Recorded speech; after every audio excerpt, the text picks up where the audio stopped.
leg extension. Itong methods na to, nakikita ko to kina Mike Mincer, Tom Platz, sino pa ba? Basta sa mga old school ba? Basta anong year ba yun sila basta ganun yun.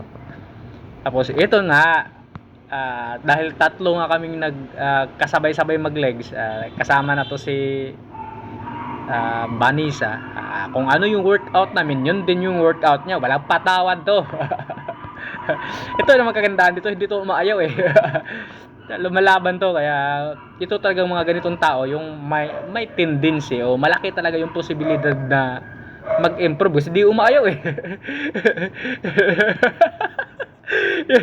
Lakas din ng trip nito eh. Yung mag-spot ka lang sana tapos mabatukan ka pa. Naloko na. Basta ganun yun, kayo magulo din. Basta yan yung kaming tatlo talaga, yan yung namin. Yung sa amin naman medyo yung sa amin kasama na yung regular leg extension na set tapos tatlong bali ano ba tawag doon? Bali dalawang drop set na ganyan. Drop set pa lang ganyan. At tatlong set bawat bigat. Basta ganoon na yun. Wala lang talaga. Wala lang talaga. May background music kasi kaya ganun yun. Wala na rin naman talaga akong ibang naisip kahit kaninong methods o kahit anong methods sundin natin basta magiging consistent lang tayo. Meron talaga magiging resulta. Maliban lang pagka consistent ka nga nagpupunta sa gym pero hindi naman ganoon talaga ka intense yung mga ginagawa mo, magpa-cute-cute ka lang doon, yun doon magkakaroon ng question mark. Yun yung malaking problema pagka ganon. Pero pagdating mo roon sa gym, kahit kaninong methods pa yung gagamitin mo, basta bigay todo ka, loko talaga. Bigla namang di na may angat pala yung sa bagay, first time din kasi nilang ganong style eh. Sa akin naman, matagal ko nang ginagawa yan, pero hindi nga lang talaga ganon tuwing leg day. Kasi pag wala akong kasama, hindi ko magagawa yung ganyang methods. Pero naman, yung isa naman, yun naman yung kasunod, si Buddy Shiano. Sa mga nakalimutan ko pala, meron ding mga social media account tong mga kasama ko, si Shiano Tips tsaka si Vanessa Sapera. Ayan yung mga nila. Sa TikTok lang di ko na itanong pala yung TikTok account ni Vanessa. Basta ganun yun. Ano pa ba? Wala na akong ibang naisip kasi sinipag lang talaga akong ngayon kaya sinipag mag-post. Linggo kasi wala rin din pating walang mga big boss ba pagka ganitong kaya medyo pa kuya muna yung naka-duty. Kasi wala talagang antok abutin mo rito pag wala ka talaga ibang libangan eh. Wala kang kakwentuhan. Nako. Sa naman din sa mga messenger yung makipag sa'yo, mga nakalock yung mga profile, mag-chat, wag na. Di na tayo maglokohan pa.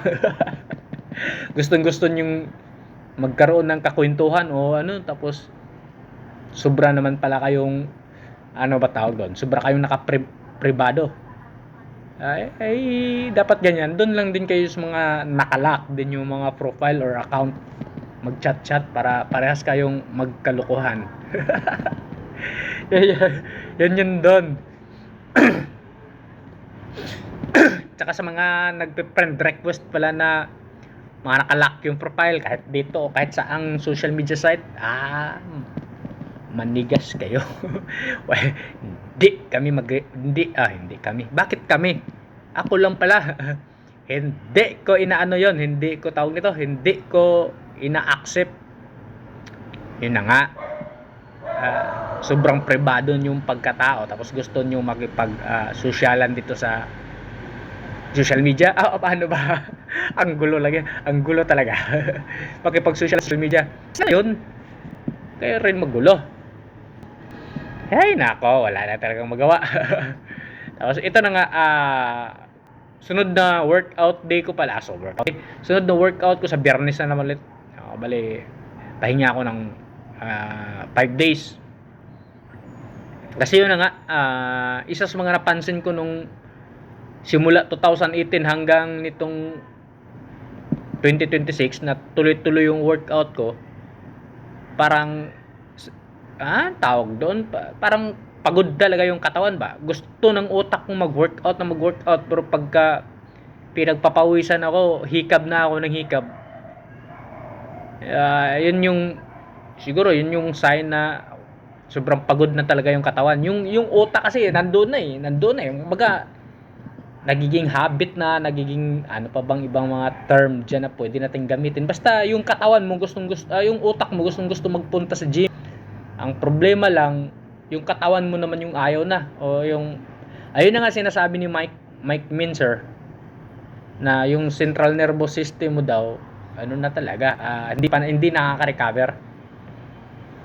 Kaya yun yung parang, ano ba tawag doon? Fatigue? Or, kasi yung utak mo nga, ano ba? Kahirap ba i-explain kasi? Hindi naman kasi ako historiador o theory. Bahala kayo dyan. Basta ganun yun.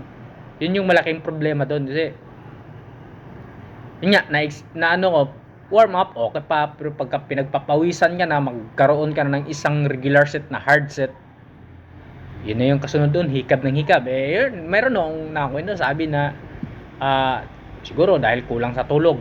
Pwede. Pero nung nag-uumpisa akong magbuhat, wala namang ganung faktor.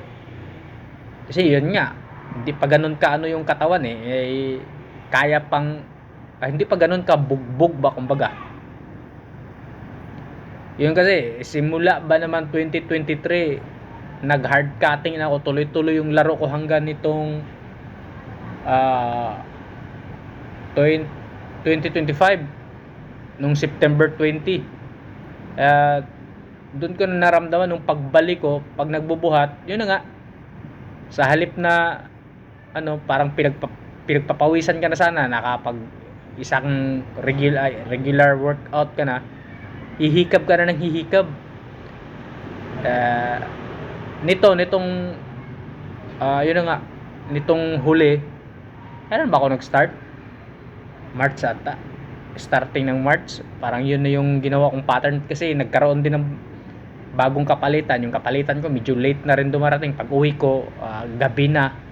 Ayun yung pagdesisyonan ko na habaan ko na lang yung pahinga, parang 4 days to 1 week yung recovery.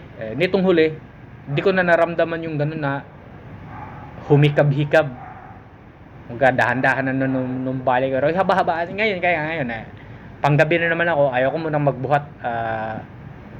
Pag nag-straight na kami, saka ako magbubuhat ulit. Tapos basta ganun na yun. Bigla namang nagmaoy. Magulo rin kasi kayo Basta ganun na yun.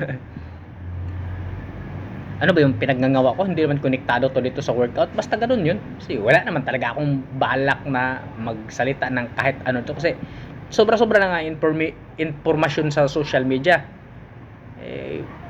Doon kayo makinig sa kanila. Huwag sa akin.